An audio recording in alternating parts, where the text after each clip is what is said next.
बाबाला 15 वर्ष झाले नेटवर्क मार्केटिंग मध्ये काम केलं, अजूनपर्यंत कधी यश नाही आलं. कधी कधी तर अशी वेळ यायची तर पेट्रोल टाकायला पण पैसे नाही द्यायचे. माझी आई 50 रुपये 100 रुपये माझ्या बाबाला द्यायचे.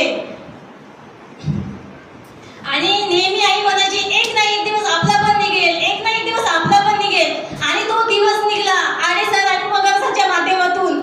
खरंच मी त्यांना खरंच खूप खूप धन्यवाद देते. आज त्यांच्यामुळे आमचा दिवस निघला. खूप खूप माझी आई